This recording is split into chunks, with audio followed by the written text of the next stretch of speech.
Ne crains rien, je t'aime,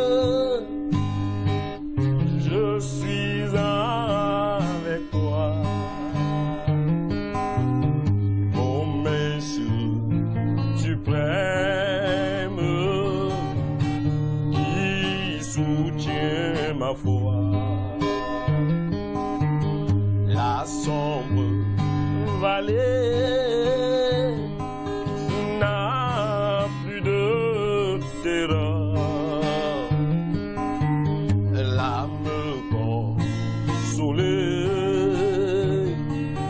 je marche avec mon sauveur. Non, non, non, non, jamais tout seul, sans Jésus, non, jamais tout seul.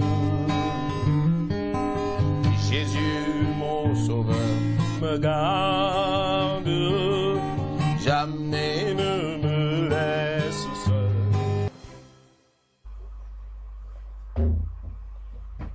Bonjour peuple de Dieu, bonjour peuple choisi du Seigneur, très heureux de vous retrouver ce matin. Je sais que vous aussi vous êtes heureux de nous retrouver ce matin parce que c'est un matin de bonheur, c'est un matin plein de grâce, plein de vie et plein de résurrection. Parce que vous savez, peuple de Dieu, c'est toujours un plaisir pour nous de nous retrouver ici sur ce plateau avec vous à la maison, avec vous dans vos bureaux, avec vous dans vos véhicules, avec vous quel que soit l'endroit dans lequel vous vous retrouvez, parce que désormais, tous les jours, de lundi à vendredi, nous avons fait de ces moments aussi des moments de passion, des moments de vérité, des moments de joie, des moments intenses de bénédiction pour toi et pour nous ici qui sommes sur le plateau. Alors, tous les jours, nous venons ici depuis que cette pandémie a commencé à faire des ravages dans le monde entier, cette pandémie qu'on appelle coronavirus, depuis que nous avons compris par la grâce du Saint-Esprit que derrière cet ennemi, il y a un ennemi invisible appelé copeur ou la peur, tout simplement parce que c'est la peur qui fait rage, ce n'est pas Covid, c'est copeur. Et copeur aussi, comme il y a copeur, il y a aussi plus grand. La Bible déclare que Jésus-Christ a reçu le nom qui est au-dessus de tout nom. Parce qu'il a reçu le nom qui est au-dessus de tout nom, nous savons déjà que nous bénissons le Seigneur parce que cette pandémie a un nom. Et parce que cette pandémie a un nom, ce nom doit fléchir son genou devant le nom qui est au-dessus de tout nom, qui est Jésus-Christ de Nazareth. Alors, nous savons que par la grâce de Dieu, beaucoup de choses se font. Et nous voyons le travail qui est fait ici depuis le début. Nous avons vu ce que le gouvernement a pris comme résolution. Le premier gouvernement à prendre la résolution de déconfiner, c'est le Cameroun. Parce qu'un travail est fait ici, sur ce plateau depuis le début. Au départ, nos autorités ont eu peur. Au départ, même les autorités spirituelles ont eu peur. Mais avec ce qui se passe ici sur le plateau tous les jours, nous bénissons le Seigneur. Les uns et les autres sont sortis de leur trou pour reprendre le courage. Que le Seigneur vous bénisse ce matin. Alors, l'émission que vous regardez, c'est Ne crains rien, je t'aime. Pas moi, pas l'invité, mais le Seigneur Jésus-Christ t'aime. Et parce qu'il t'aime, il a voulu que Excel Discovery Télévision mette sur pied cette émission. La télévision que vous regardez en ce moment, c'est Excel Discovery Télévision. La télévision de l'excellence, la télévision qui vise la perfection. Un seul but, dépeupler l'enfer pour peupler le paradis. Voilà notre but. Nous n'avons pas notre but. Le reste va suivre. Parce que la Bible dit, cherchez premièrement le royaume et la justice de Dieu. Et toutes ces choses vous seront données par-dessus tout. Alors, si nous venons ici avec des invités, c'est pour dépeupler l'enfer et peupler le paradis. Pour vous, nous recevons tous les jours des invités de marque, des hommes de Dieu. Ils sont déjà là tous les jours. Ils ont déjà formé un groupe. Le Seigneur a déjà formé un groupe de personnes qui viennent ici de lundi à vendredi vous parler. Et ils sont fiers de le faire. Alors, peuple de Dieu, n'hésitez pas avant le début de notre émission de vous connecter à notre chaîne YouTube qui est Excel Discovery Télév. Excel sans C, nous aimons le répéter, E-X-E-L, Discovery, comme cela s'appelle, c'est D-I-S-C-O-V, Télév, espace Télév, c'est notre adresse YouTube, c'est une chaîne de télévision. Vous aurez donc toutes nos émissions, que ce soit Ne crains rien, je t'aime, Que dit la Bible, toutes les autres émissions, vous pourrez les avoir dans cette chaîne. La même adresse pour Facebook. Et d'ailleurs, nous vous recommandons de vous abonner à notre chaîne YouTube et à notre chaîne Facebook. N'hésitez pas à le faire parce que vous aurez au travers de là toutes les notifications qui vous tiendront informés de toutes les fois où nous serons en direct ou en rediffusion. Alors, toi qui nous regardes ce matin, n'hésite pas aussi d'aller très bientôt visiter la page Facebook de Ronce, du grand artiste Ronce, que vous avez aimé, que vous continuez d'aimer, que vous continuez de chérir. Vous aurez très bientôt sur ce plateau l'adresse de sa page Facebook officielle pour vous qui le demandez.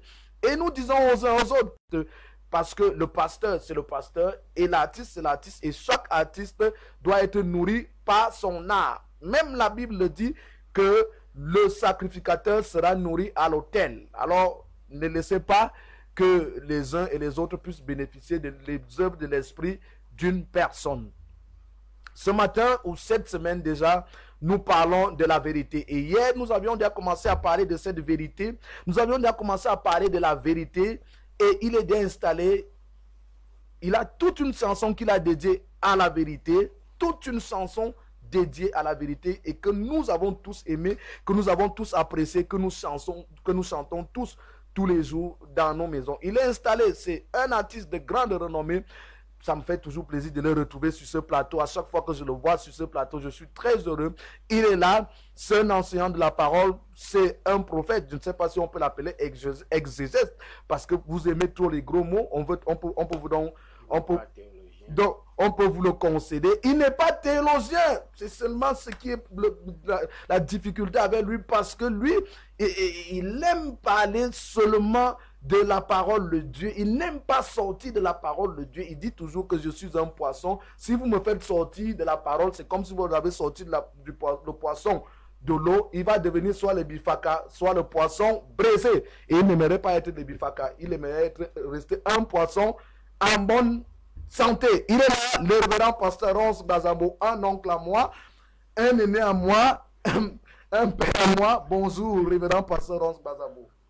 Bonjour, le voyant Yannick Ondua. Je ressens mon fardeau d'être sur le plateau avec toi.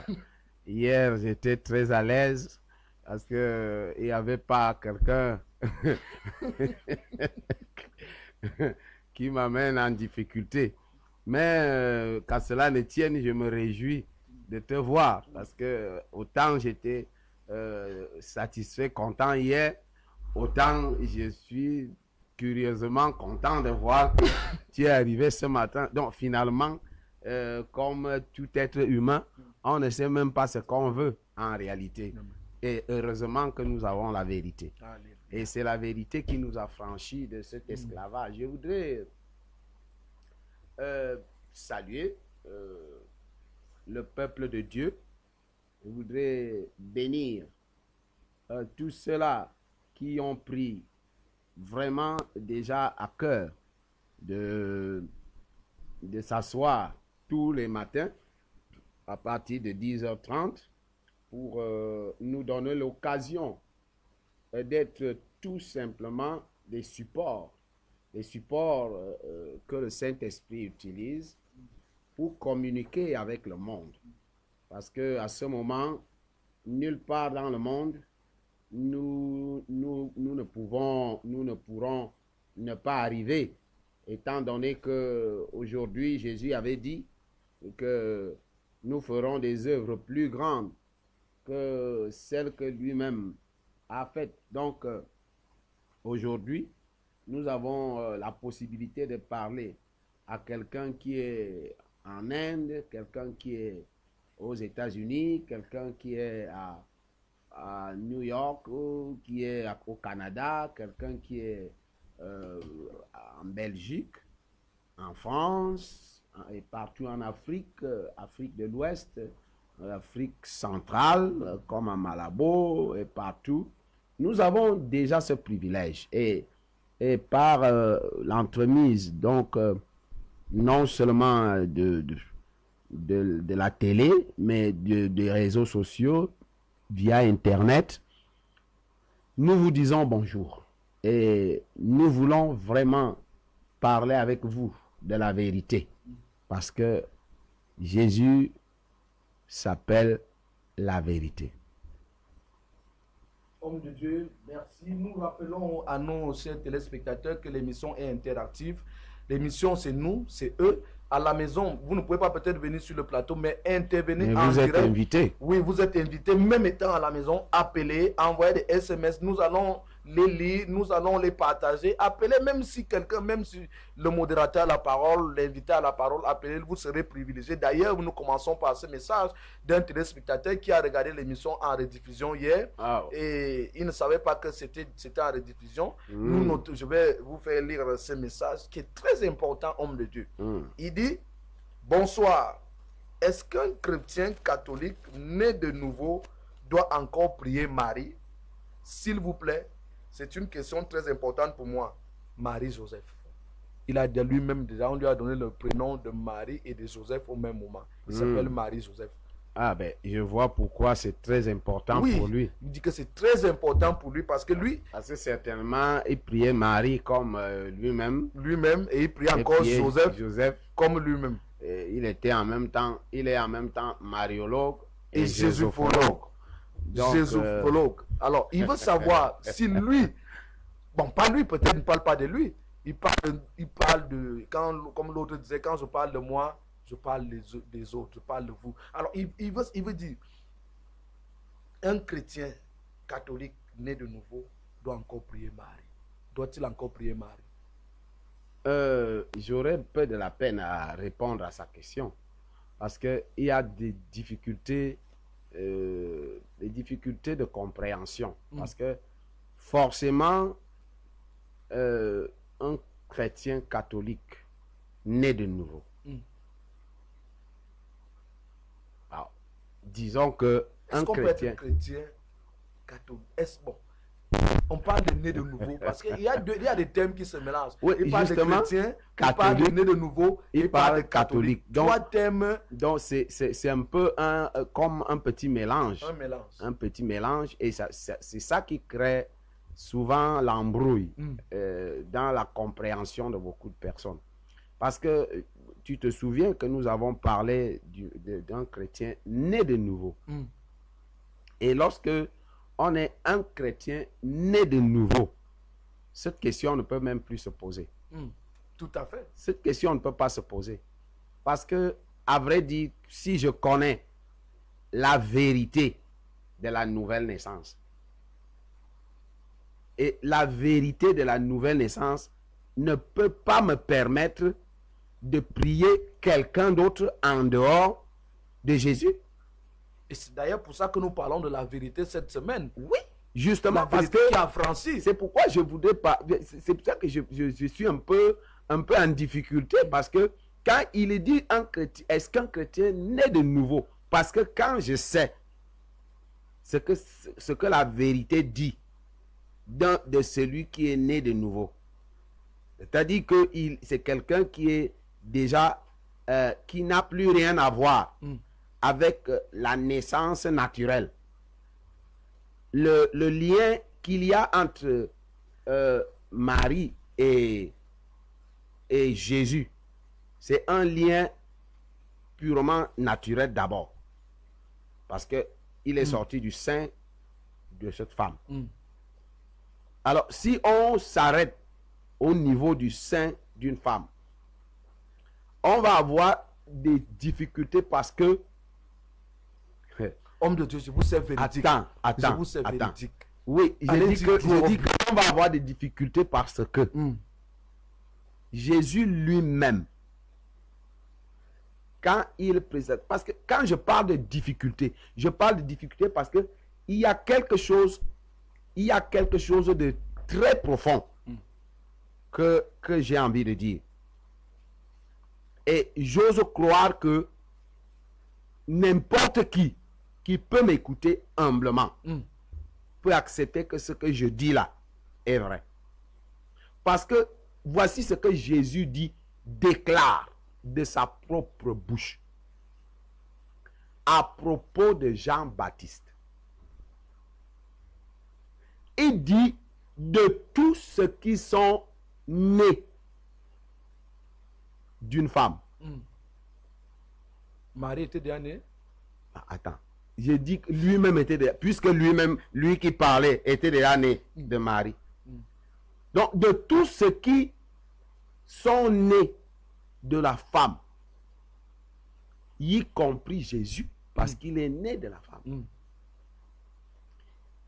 Jean-Baptiste est supérieur, c'est-à-dire que de tous les prophètes qui sont nés de la femme, avant que la nouvelle alliance ne commence, y compris Jésus. Jean-Baptiste est supérieur à eux. Mais le plus petit du royaume de Dieu est plus grand que Jean-Baptiste. Alors, nous avons Jésus, né d'une femme. Il est inférieur à Jean-Baptiste. Voilà le problème.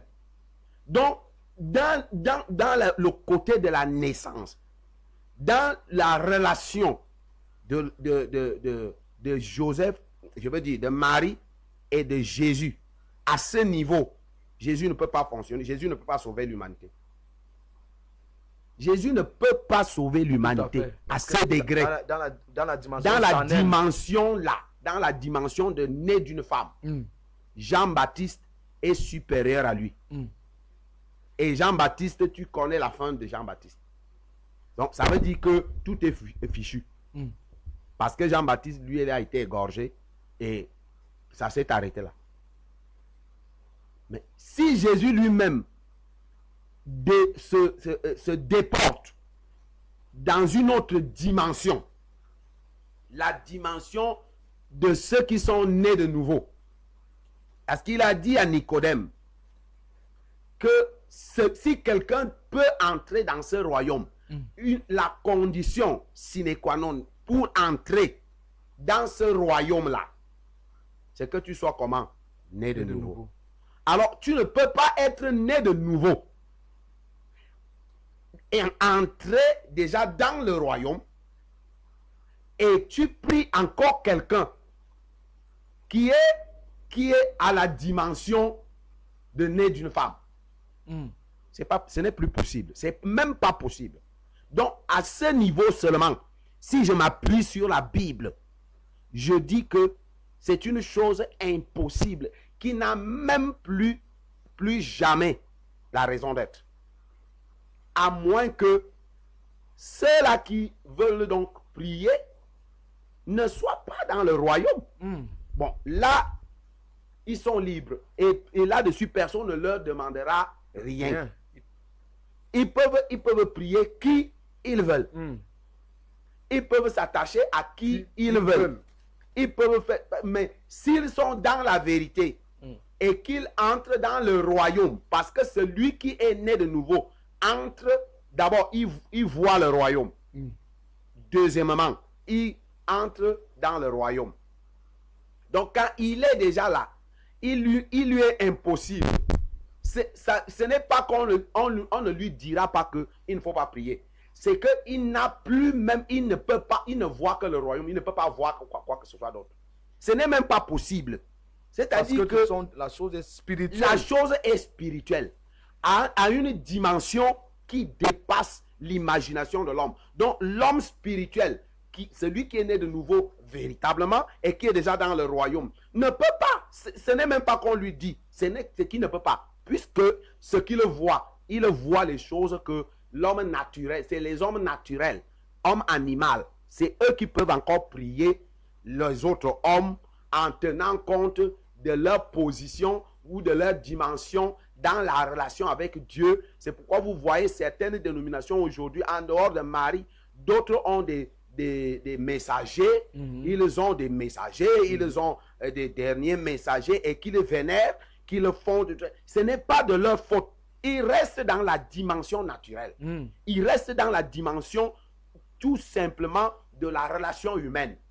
mais la dimension dont Jésus va révéler, la vérité qui révèle la nouvelle naissance et la dimension de ce royaume, ce n'est plus possible. Ce n'est pas possible. Ça ne marchera Ok, homme jamais. de Dieu, pour conclure, Pour conclure, il n'est pas possible qu'un né de nouveau puisse prier Marie. Ce n'est non, on pas ne parle possible. pas de né de nouveau catholique, non pas de né Non, de il n'y a nouveau- pas, je dis il n'y né a de pas né de nouveau. nouveau Il n'y a pas de catholique, nouveau catholique, protestant, pentecôtiste, musulman. ça Non. n'existe pas. Un né de nouveau, c'est Un né de nouveau, c'est un né de nouveau. Et à partir du moment où on est né de nouveau, on ressent d'abord, On reçoit même, on reçoit Christ, on en reçoit vérité, Christ et la vérité. dimension de Christ, Donc, plénitude de la il divinité. y a des choses qui commencent à nous, des choses qu'on regardait comme des victoires, on commence à les regarder comme de la boue. Comme de la boue. Alors, dans Jean chapitre 8, verset 32, le Seigneur dit à des hommes qui connaissent la Bible, Oui.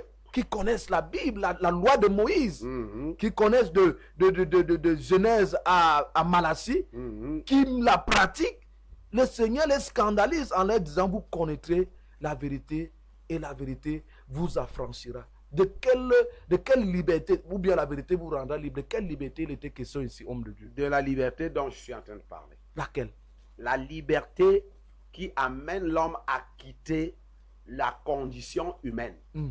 Parce que c'est la condition humaine qui nous a, qui est notre, je dirais, notre trou. Le trou dans lequel nous sommes tombés depuis le jardin d'Éden. Nous sommes tombés dans la condition humaine. Souviens-toi que Adam et Ève ne savaient pas qu'il était nu. Mm. Pourquoi ils ne savaient pas qu'il était nu? Parce que Dieu les avait ramenés à la dimension spirituelle. Ils vivaient dans la dimension spirituelle, Mm. la dimension divine. Mm. Et là-dessus, ils ne pouvaient pas voir le mal et le bien. Ils ne pouvaient que voir la gloire. Ils vivaient dans la gloire. Leurs yeux ne pouvaient regarder comme Amos le dit, je crois que c'est Amos qui le dit. Il dit à Dieu, tes yeux sont trop purs pour voir le péché. Donc les yeux de Dieu ont des choses qu'ils ne peuvent pas voir. Donc l'homme est tombé dans la condition humaine. Et c'est à cause de cette condition humaine que la loi nous a poursuivis là-bas. Parce que quand Dieu voulait voir un peu comment il peut essayer de nous canaliser dans la condition humaine, il envoie la loi. Et la loi n'était qu'un gendarme pour un temps. Maintenant, Jésus, quand il arrive même dans cette condition humaine. Il est né dans cette condition humaine. Et c'est pourquoi nous voulons rester là. On veut rester avec Jésus dans cette condition humaine. Lui dit que, bon, si tu es venu nous trouver dans l'affaire-ci, bon, reste donc avec nous. Tu nous donnes les bonnes choses. Tu nous donnes les mariages, tu nous donnes les voyages. Reste avec nous. Jésus leur dit que, bien-aimés, écoutez, si je suis parti de l'éternité pour venir me ridiculiser, c'est parce que je voulais vous sortir de cette misère. Parce que la condition humaine, c'est la misère totale. C'est la misère. Qui que tu sois, même que tu sois roi, que tu sois savant, que tu sois milliardaire ou quoi que ce soit, tu es dans la misère. Tant que tu n'es pas encore sorti de cette condition humaine, tu es dans la misère. Tu es misérable. C'est pourquoi Dieu se fait appeler le Dieu miséricordieux. Donc, la condition là est une condition de misère. Parce que si tu as des milliards et que après quelques dizaines d'années, on te fout dans la terre comme un pauvre qui n'a jamais eu 5 francs.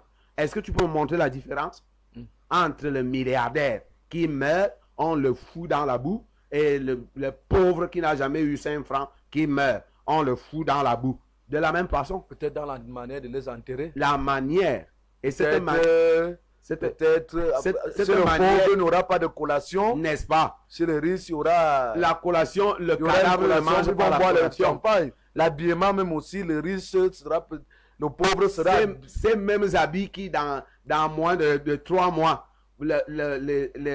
les charlestons et tout ce que tu veux vont manger ces habits. Mais même Dieu lui-même dit avec que l'homme sucre. regarde à ce qui frappe les regards. Voilà. L'homme n'a pas besoin de regarder ce qui va se passer Et après. tu comprends, donc tu vois donc que, en fait, si nous sommes d'accord, nous constatons que c'est la misère totale. C'est la misère totale. Sans le royaume de Dieu, sans être né de nouveau. C'est pourquoi Jésus dit que vous connaîtrez la vérité. Et or, la vérité, c'est c'est ce mystère qui vient donc, qui vient ramener l'homme dans ce qu'il a perdu, c'est-à-dire amener la dimension supérieure même à la dimension qu'Adam et Ève avaient, où ils ne voyaient pas la nudité. Mais c'est Dieu qui leur donne ses paroles. C'est lui qui donne, c'est Dieu qui donne à Moïse la loi. Oui. Mais pourquoi il peut encore dire vous connaissez la vérité? Donc cette parole que lui a donnée au travers de Moïse et des prophètes n'était pas la vérité. Mais tu sais que Dieu l'a toujours fait. C'était le mensonge. Ce n'était pas le mensonge. C'était quoi? La loi est sainte. La loi est sainte. Mais la personne qui rentre en contact avec la loi, c'est lui qui fait le problème de la loi. Donc la loi n'a rien à voir avec ça. Parce que la loi est sainte. La loi est établie dans la sainteté et dans la pureté. Mais l'homme qui reçoit la loi, puisque lui, il est souillé, il est dans la misère, et que la loi doit aller là-bas, la loi devient donc un bourreau. Et la loi qui est sainte devient un bourreau pour l'homme. Et c'est par là que l'homme lui-même, étant incapable d'entrer dans la sainteté de la loi, il ne peut pas. Et il est obligé de mourir. Il est obligé d'être détruit. Alors la loi était donc là pour les détruire. C'est pourquoi le ministère de Moïse s'est fait appeler le ministère de la mort. Et c'est pourquoi Jésus, lui, va parler de la liberté. Il va parler de la liberté parce que la mort va quitter à cause de la mort qui était là à cause de la loi. Tu vois donc qu'à partir de ce moment, Dieu, lui, qui est la vérité, il amène la vérité de la loi. Parce qu'il faut que qu'on comprenne très bien ça. Quand Jésus parle de la vérité, la loi est dans la vérité. La loi est dans la vérité. Mais la vérité n'est pas en l'homme. Alors, la vérité vient amener l'homme à sortir. C'est philosophique. Ce n'est pas philosophique. Qu'est-ce que je veux dire? Parce qu'il faut que quelqu'un essaie de penser pour comprendre ce que vous dites. Quand tu lis terre à terre, quand tu lis la loi est dans la vérité. Oui. Et la vérité n'est pas dans l'homme. Expliquez cela terre à terre. Oui. Quand tu lis l'épître de Pour que Paul, quelqu'un qui est au quartier puisse vous comprendre. Quand tu lis l'épître de Paul, il te dit que l'homme ne connaissait pas le péché. L'homme a connu le péché parce que la loi est arrivée. C'est la loi qui a amené le péché en l'homme. Parce que l'homme, naturellement, est habité par le mal. Donc, il fait le mal qu'il ne veut pas. Mais il n'arrive pas à faire le bien qu'il veut. Romains chapitre 7. Bon, à partir de ce moment, quand tu ne peux pas faire ce que tu veux, mais tu es obligé de faire ce que tu ne veux pas, on dit que tu es quoi? Esclave. On est d'accord, au moins là-dessus. Donc, si on est esclave, alors la loi qui est venue, elle vient de la sainteté et de la pureté de Dieu. Elle ne peut pas se mélanger à la souillure. Ça veut dire quoi? Quand la loi arrive quelque part, s'il y a souillure, la loi opère. Il enlève la souillure. Or, pour enlever la souillure habite chez qui? L'homme. Et pour l'enlever, l'homme va être emporté.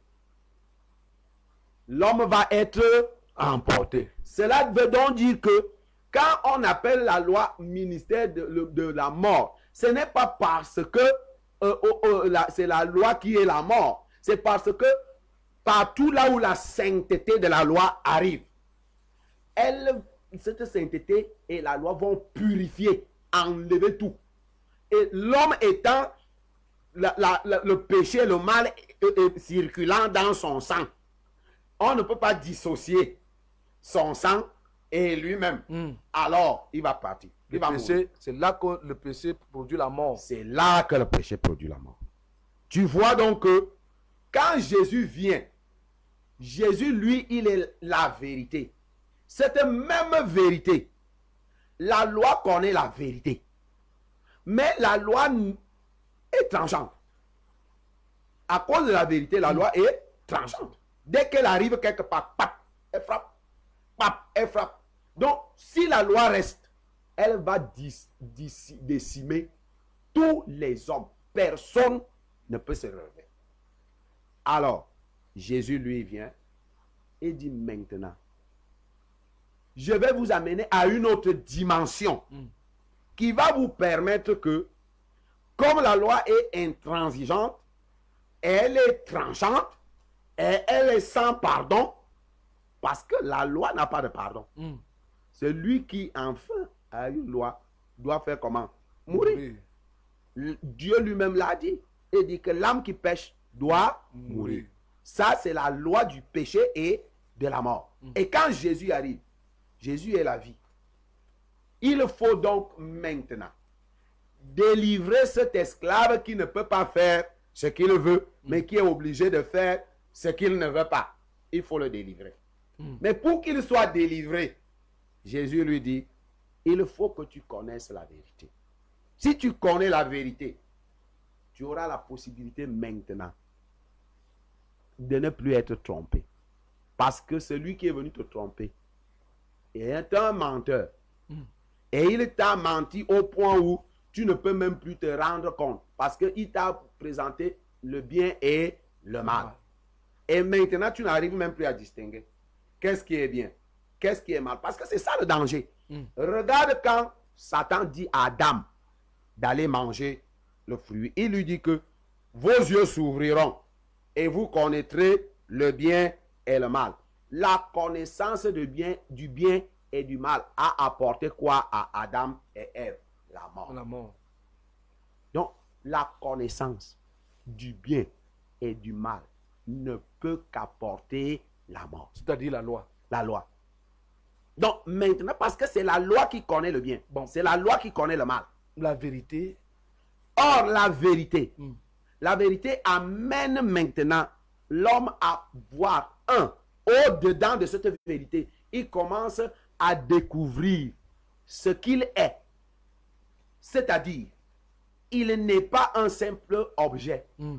Il est une chose issue de Dieu lui-même. Alors, à partir de ce moment, il prend conscience. Il dit, donc je ne suis pas n'importe quoi. Je suis Dieu. Oui, la vérité vient lui dire que tu n'es pas issu du hasard. Comme la science t'a dit que c'est des singes que les hommes sont venus. La science a seulement oublié de nous rappeler qu'il y a encore des singes. Et qui ne continue pas. Et que ces singes-là, qu'est-ce qui s'est passé pour que le processus continue. Le processus s'est arrêté. Les singes n'arrivent plus à devenir les hommes. Qu'est-ce qui s'est passé? Là, la science ne dit rien. Or, la vérité elle-même qui t'a créé, revient vers toi pour, ce n'est plus ouvrir les yeux pour que tu connaisses le bien et le mal, mais t'ouvrir les yeux pour que tu vois la dimension de là où tu es sorti. Ta source, la source de l'homme. Quand tu vas regarder la source de l'homme, toutes les trois dimensions de l'homme, l'esprit, c'est Dieu lui-même. Donc, l'homme est une partie du puzzle global de Dieu. Donc, Dieu est Dieu et il est capable de se faire des parties de lui-même. Et cette partie de lui-même, c'est l'homme, en esprit. Regarde la dimension âme. L'âme qui est au-dedans de lui. L'âme est le souffle de Dieu lui-même. Parce que quand il a fini de créer l'homme, il a soufflé. La Bible dit que l'homme devint une âme vivante. Donc, l'âme de l'homme, c'est le souffle de Dieu. Donc, c'est Dieu. Le corps, c'est la poussière que Dieu a créée. Et il a mélangé ça. Et il a fait ça, il a fait une coque. La coque qui va porter l'esprit et l'âme cachés au-dedans de la coque. Donc, tout vient de Dieu. L'homme, quand Dieu l'amène à cette dimension, il découvre que, on n'a pas besoin de me dire ce que je suis, puisque je vois déjà. La vérité m'amène à voir ce que je suis effectivement. Et là, je me sens libre. Je n'ai plus de contraintes à chercher à connaître le bien et le mal, puisque Je sais déjà qui je suis. Et c'est ce que Adam était. Mais à une certaine dimension. Parce que ce que nous sommes en Christ dans la vérité est supérieur à ce que Adam était. Parce que là, nous voyons Dieu en face, en esprit, par la foi. Cela veut dire que la vérité est supérieure à la loi. Parce que c'est pour ça que j'étais en train de te dire que la loi vient de la vérité. Mais la loi est le gendarme de la vérité. Donc c'est la vérité qui dit à la loi, arrête-toi là. Tu ne peux plus frapper. Donc, dans la vérité, on trouve la loi. On trouve la loi. Ok, parce que les gens, là, il y avait beaucoup d'amalgame là-dessus. Non. Les gens qui Dans disent la que vérité. dans la on vérité, trouve la loi. la vérité est un ensemble. La vérité est Dieu. Bon, la vérité, c'est quoi? Dieu. Dieu. Oui. C'est la vérité. Dieu, c'est la vérité.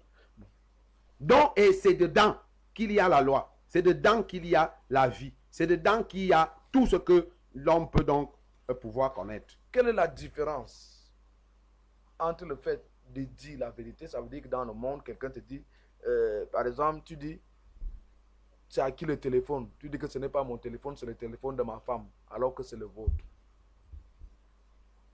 Et la vérité dont vous parlez, est-ce qu'il y a une différence? Parce que tu ne dis pas la vérité, tu as menti. C'est une vérité, une manière de dire la vérité. Oui. Et maintenant, il y a une vérité dont vous êtes en train d'expliquer. Vous nous dites maintenant que la vérité, c'est Dieu. Oui. Expliquez-nous un peu la différence entre Oui, les la deux. différence, nous l'avons même déjà expliqué hier. En disant que, parce que cet exemple que tu dis là, c'est une vérité. Ce n'est pas la vérité, c'est une vérité. C'est lui qui veut savoir à qui appartient le téléphone. Parce que tant que le mensonge peut s'opposer, ce n'est plus la vérité.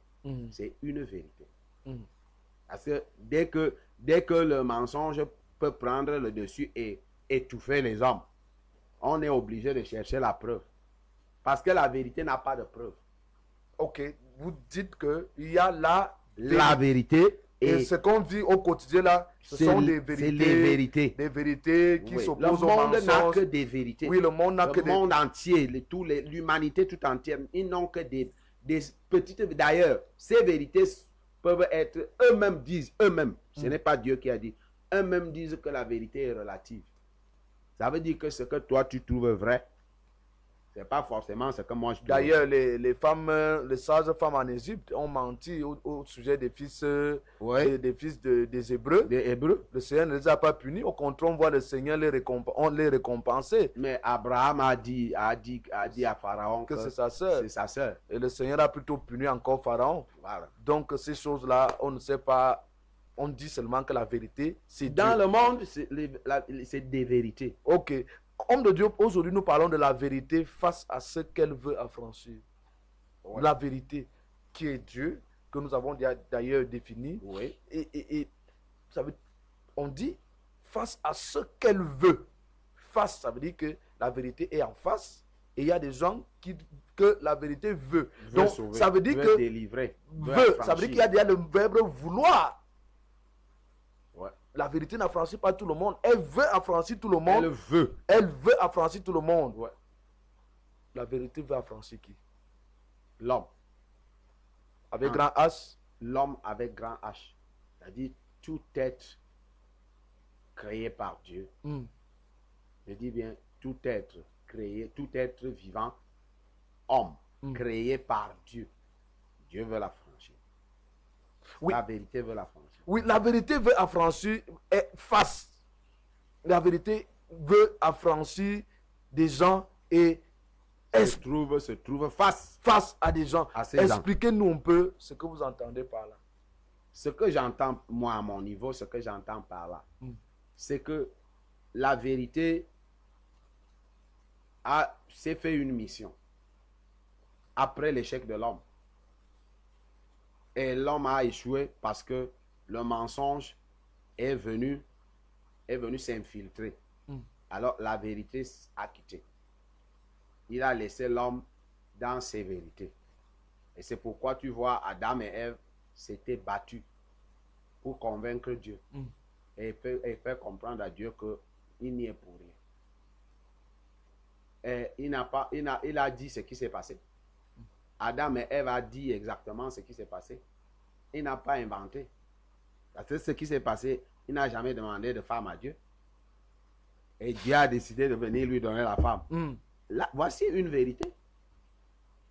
Voici une vérité. Mais cela n'a pas pu affranchir Adam. Donc, toutes les vérités n'affranchissent pas. Aucune vérité dans le monde ne peut affranchir. Oui, homme de Dieu. Comment? Donc, si la vérité est face aux hommes qu'il veut affranchir, c'est-à-dire que la vérité trouve de l'opposition pendant qu'elle veut affranchir l'homme qu'elle a créé. Et c'est ce que moi j'entends dans ce thème. Que la vérité s'est fait la mission de venir affranchir l'homme de l'esclavage. Mais on a l'impression que cette vérité est face à ces hommes. Et ces hommes, soit qu'ils ne comprennent pas, et la Bible nous explique cela dans Jean chapitre 1. Il est venu vers les siens, mais les siens ne l'ont pas reconnu. Là, il s'agit des Juifs. Oui. Là, il s'agit des Juifs. Est-ce que ça concerne aussi, est-ce que ça concerne l'humanité? Les Juifs sont un peuple que nous sommes par analogie. Ça veut dire quoi? Les Juifs Israël forme le générique du plan parfait de Dieu. Ça a un peu confondu beaucoup de gens parce que Israël n'a jamais été, jamais un jour, n'a jamais été l'aboutissement du plan parfait de Dieu. Vous êtes contre Israël les gens a qui... été tout simplement le générique de ce que Dieu a dans le cœur face à toute l'humanité. Donc vous êtes contre le fait que les gens partent pour aller visiter Jérusalem? C'est de l'idolâtrie. C'est de l'idolâtrie. Donc, aller visiter... Visiter, oui. Parce que moi-même, le moment venu, quand cela me sera possible, je vais prendre l'avion pour faire un tour là-bas parce que j'aime l'histoire. J'aime l'histoire que raconte le peuple juif, voir un peu, si on me montre là où ici on a enterré Jésus. Mais c'est le tourisme, un tourisme merveilleux qui m'aide. Mais ça n'a rien d'autre à faire. Mais quand la Bible dit que maudit soit la nation qui maudira Israël? Mais attends, Israël c'est qui? C'est toi. Tu es Israël. Mais à moins que tu refuses. On voit vos collègues qui font des chanteurs pour aller prier sur le mur de lamentation. Non, mais c'est normal. Quand on est encore à la dimension de la relation humaine. C'est ce qu'on a dit tout à l'heure. Est-ce que Dieu veut aussi affranchir? Est-ce que cela c'est parce qu'ils ne sont pas affranchis? Je ne sais pas s'ils sont affranchis, mais je sais qu'ils sont dans l'ignorance. Parce que il ne suffit pas, l'affranchissement seul ne suffit pas.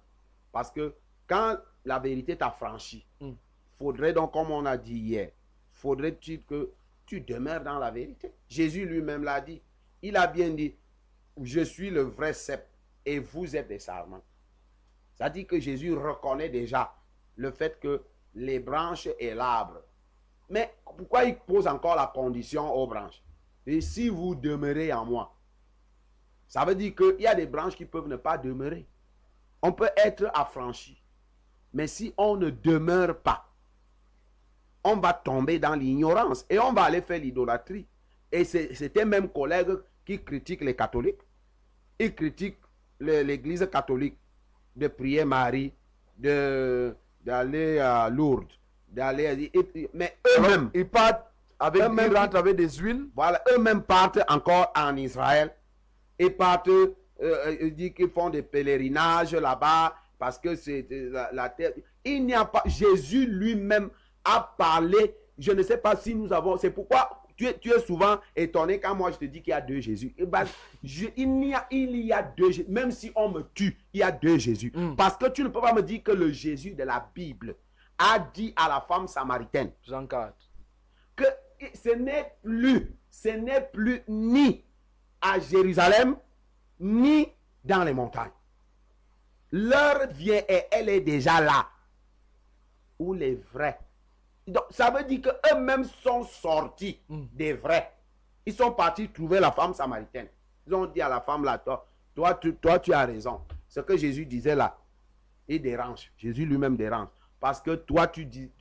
Jésus a dit à la femme samaritaine que ce n'est plus le temps que c'est monté, c'est descendu.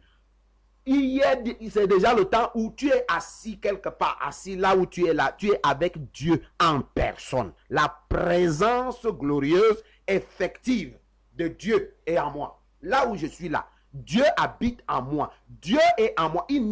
Je n'ai pas besoin de monter, prendre l'avion pour aller en Israël. Dieu habite déjà en moi. Donc c'est aussi ça la liberté dont on parle. C'est ça le Jésus. privilège que Jésus a fait comprendre aux gens que si vous connaissez la vérité va vous n'aurez plus besoin de partir du Cameroun, aller en Israël, aller à Lourdes, aller à ceci. Ce n'est plus possible. Ça n'a aucune valeur dans la foi chrétienne.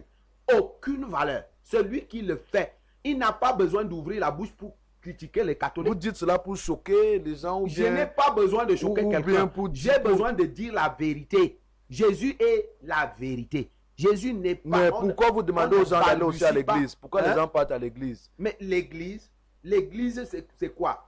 Le nom de l'église, c'est un nom qui a une signification. Rassemblement.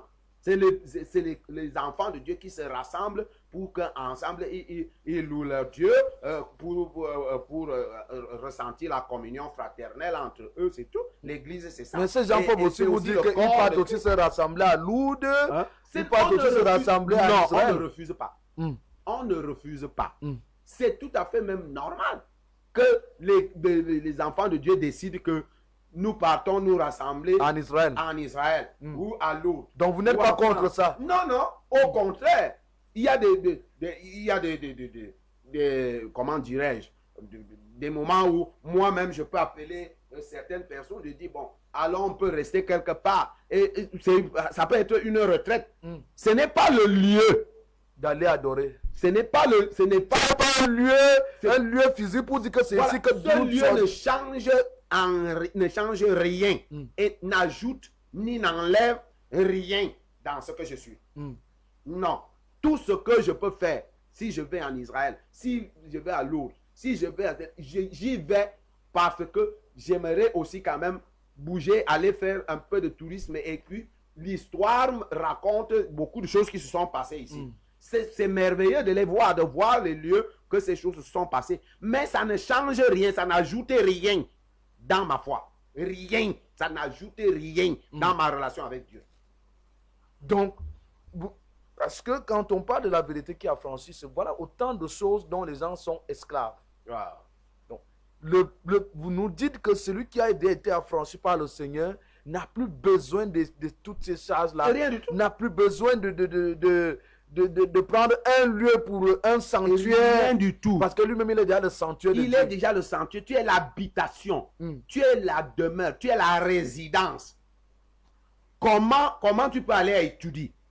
Tu pars là-bas. Tu dis au chef d'État que, bon, comme tu es chef d'État, ce qu'on va faire, c'est qu'on va enlever étudier. Et toi, on va vous porter pour vous amener là où il y a la présidence.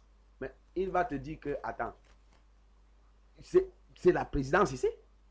Il dit non, il faut déplacer parce que ce lieu, on ne peut pas le... Il y a quelque chose qui ne va pas. Est-ce que ce n'est pas pour ça que les Juifs voulaient véritablement tuer Jésus? Parce que ce qu'il était en train de dire était en train de renverser les fondements qu'eux, ils avaient déjà posés. Mais c'est normal. C'est tout à fait normal. Parce que Jésus est venu. La vérité, quand la vérité est venue, la vérité est allée à une autre dimension.